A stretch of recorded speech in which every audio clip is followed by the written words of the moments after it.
इस मीणा समाज में पैदा हुए नरेश मीणा को जिस तरह से ब्राह्मण समाज, राजपूत समाज जैसे समाजों ने जो आशीर्वाद मुझे दिया, सर्व समाज ने जो मुझे आशीर्वाद दिया, उससे मेरी भी सोच में बदलाव आया है कई सारा। और मैं चाहूंगा कि मीणा समाज को भी अब अपने व्यवहार में बदलाव करना चाहिए। लेकिन हमारे हारने के बाद भी हजारों लोग साथ खड़े हैं और ज्यादा जोश से लोग ये कह रहे हैं कि और डबल ताकत से नरेश का साथ रहेंगे। चुनाव हारे हैं, लेकिन जनता के दिलों में हमारी मेहनत ने, हमारे संघर्ष ने जगह बनाई है। कांग्रेस का आगे जाना ये साफ जाहिर करता है कि 8 से 10 हजार रुपए पर वोट बांटा गया। 150 करोड़ रुपए खर्च करके कोई व्यक्ति अगर बिना पैसे वाले कैंडिडेटों से अगर जीत जाए तो मैं नहीं मानता वो जीत है। बिना एमएलए बने भी जनता की लड़ाई लड़ूंगा। आपका भाई नरेश, आपका बेटा नरेश आपके साथ खड़ा मिलेगा। ये जो कांग्रेस वाले खुश हो रहे हैं, ये डोटासरा जी खुश हो रहे हैं, जो कांग्रेस वाले खुश हो रहे हैं, आप तैयार रहे 2028 के लिए। और जब तक इस हाड़ोती को इन धन्ना सेठों से, पूंजीपतियों से आजाद नहीं करा दूंगा तब तक रुकूंगा नहीं। जिस तरह से कोटा में प्रहलाद गुंजल को हराने के लिए ओम बिरला ने 200 करोड़ खर्च करके एक बोर्ड को 8-8, 10-10 हजार रुपए दिए, उसी तरह से ओम बिरला, राजीव दत्ता और अशोक लाहौटी ने जो बंद कमरे में मीटिंग करके और जिस तरह की यहाँ व्यू रचना बनाई और जिस तरह से भाया की मदद करी, उसको आज पूरा राजस्थान जान रहा है। वसुंधरा जी ने जो कैंप कर रखा था, उसके बावजूद भी बीजेपी के बराबर हमारे वोट आए। वो तो एक नरेश नाम का कैंडिडेट नहीं होता, ये षड्यंत्र करके उसको नहीं लड़ाते तो शायद हम सेकंड रहते। पर 100 वोटों में मुझे नहीं लगता कोई फर्क है। नमस्कार। सबसे पहले तो अंता की जनता का बहुत बहुत धन्यवाद, आभार। और विशेष रूप से मैं उन बुद्धिजीवियों का तहे दिल से धन्यवाद दूंगा। और मेरी एक बहुत बड़ी सोच इस चुनाव में बदली है। मुझे लगता था कि जो सामान्य वर्ग है ये हमें स्वीकार नहीं करेगा, लेकिन इस तरह से इस मीणा समाज में पैदा हुए नरेश मीणा को जिस तरह से ब्राह्मण समाज, राजपूत समाज जैसे समाजों ने जो आशीर्वाद मुझे दिया, सर्व समाज ने जो मुझे आशीर्वाद दिया, उससे मेरी भी सोच में बदलाव आया है कई सारा। और मैं चाहूंगा कि मीणा समाज को भी अब अपने व्यवहार में बदलाव करना चाहिए। सब लोगों का आदर सम्मान करना चाहिए। और सभी लोगों से विशेष मेरा आग्रह है कि किसी पे भी कोई टिप्पणी ना करें, कटाक्ष ना करें। पहली बार हमने देखा है, हम 20 महीने में तीसरा चुनाव लड़े और जब चुनाव कोई कैंडिडेट हारता है तो मैंने देखा कि हारने के बाद उसको 5 आदमी भी बाहर नहीं मिलते पोलिंग बूथ के। लेकिन हमारे हारने के बाद भी हजारों लोग साथ खड़े हैं और ज्यादा जोश से लोग ये कह रहे हैं कि और डबल ताकत से नरेश का साथ रहेंगे। चुनाव हारे हैं, लेकिन जनता के दिलों में हमारी मेहनत ने, हमारे संघर्ष ने जगह बनाई है। हो सकता है जो भाजपा चुनाव लड़ी है, हम जो चुनाव लड़े, मुझे ध्यान है बीजेपी की सरकार थी, सब कुछ था, लेकिन कांग्रेस का आगे जाना ये साफ जाहिर करता है कि 8 से 10 हजार रुपए पर वोट बांटा गया और बहुत बड़ी संख्या में 150 करोड़ रुपए खर्च करके कोई व्यक्ति अगर बिना पैसे वाले कैंडिडेटों से अगर जीत जाए तो मैं नहीं मानता वो जीत है। लेकिन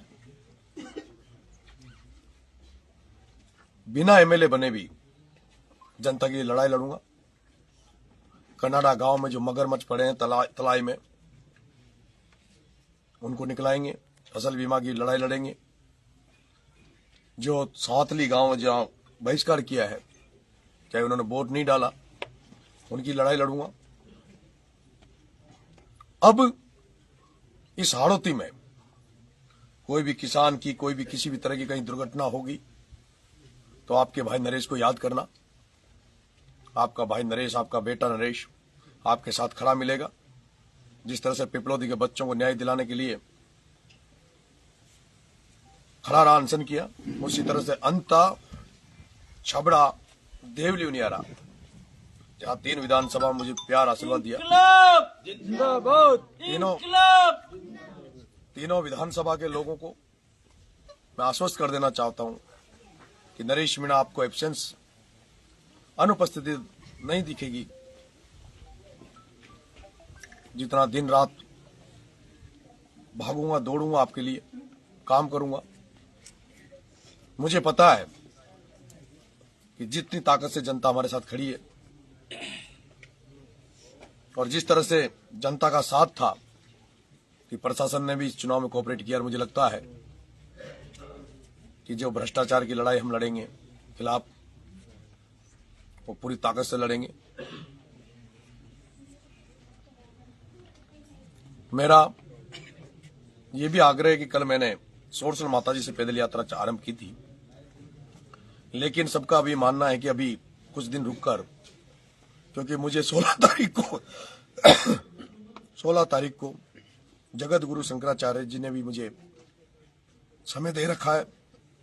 तो 16 तारीख को मैं काशी जाकर जगत गुरु शंकराचार्य जी का आशीर्वाद लूंगा और उसके बाद सबसे मिलकर फिर पैदल यात्रा की डेट जो है वो स्थगित नहीं की है, वो हमने आगे की है। जल्दी डेट तय करेंगे। एक बार पूरी अंता विधानसभा में पैदल नंगे पैर पूरे अंता विधानसभा का में जाएंगे, समस्या जानेंगे, और उसके बाद छबड़ा में जाऊंगा। छबड़ा में भी नंगे पैर पैदल पूरी विधानसभा में घूमूंगा, और उसके बाद देवली उनियारा, और उसके बाद क्योंकि हम जिस इंकलाब का नारा लेके जिस भगत सिंह की फोटो लगा के चल रहे हैं, 23 मार्च को जो शहीद दिवस है, उस शहीद दिवस पर 12 में एक बड़ा कार्यक्रम की मैंने रूपरेखा बना रखी है, जिसमें सभी युवा साथियों से आह्वान करूंगा कि मैं 23 मार्च शहीद दिवस के दिन ब्लड डोनेशन का कैंप हम लोग रखेंगे, और जो भी मुद्दे हैं, समस्या हैं, उनको लेकर भी हम आंदोलन करेंगे। इसके अलावा ये जो कांग्रेस वाले खुश हो रहे हैं, ये डोटासरा जी खुश हो रहे हैं, जो कांग्रेस वाले खुश हो रहे हैं, आप तैयार रहें 2028 के लिए। बिहार चुनाव पर भी आप अपने मन की वो रखें।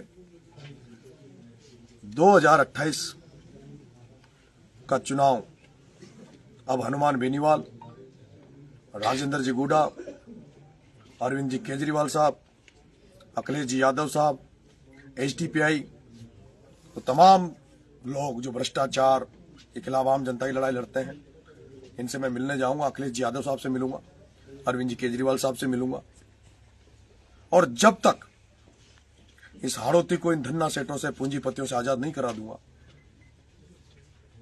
तब तक रुकूंगा नहीं। मुझे पता है प्रमोद जैन भाया का जो मैनेजमेंट था, जिस तरह से कोटा में प्रहलाद गुंजल को हराने के लिए ओम बिरला ने 200 करोड़ खर्च करके एक बोर्ड को 8-8, 10-10 हजार रुपए दिए, उसी तरह से ओम बिरला, राजीव दत्ता और अशोक लाहौटी ने जो बंद कमरे में मीटिंग करके और जिस तरह की यहाँ व्यू रचना बनाई और जिस तरह से भाया की मदद करी, उसको आज पूरा राजस्थान जान रहा है। मैं आप तमाम लोगों को बहुत बहुत धन्यवाद दूंगा, आभार व्यक्त करूंगा कि 20 महीने में मुझे इस राजस्थान की जनता ने, मेरे साथियों ने मुझे तीसरा चुनाव लड़ाया, और ये चुनाव सबने देखा होगा किस मजबूती के साथ मेरे साथियों ने ये चुनाव मुझे लड़ाया, किस तरह का मैनेजमेंट, शानदार मैनेजमेंट रहा, सबने काबिल तारीफ मेहनत करी, और जिसका नतीजा था कि हम लोग जो बीजेपी सरकार सत्ता में है, वसुंधरा जी ने जो कैंप कर रखा था, उसके बावजूद भी बीजेपी के बराबर हमारे वोट आए। वो तो एक नरेश नाम का कैंडिडेट नहीं होता, ये षड्यंत्र करके उसको नहीं लड़ाते तो शायद हम सेकंड रहते, पर 100 वोटों में मुझे नहीं लगता कोई फर्क है। और जो 20 से 30 हजार वोट जो लास्ट के 2 नाइट में इन्होंने खरीदे थे पैसे, मैं ये भी निवेदन करूंगा प्रशासन से कि जो 22 करोड़ रुपए जो पकड़े गए हैं चुनाव में, उन 22 करोड़ रुपए को सार्वजनिक करना चाहिए कि वो 22 करोड़ रुपए किसके थे, कहां से आए थे, उसको सरकार को, प्रशासन को सार्वजनिक करना चाहिए। और हाड़ौती की जनता से आग्रह, निवेदन है कि इस भ्रष्टाचार के खिलाफ जो मेरी लड़ाई है उसमें समर्थन करें, आशीर्वाद दें। बहुत बहुत धन्यवाद। राम राम।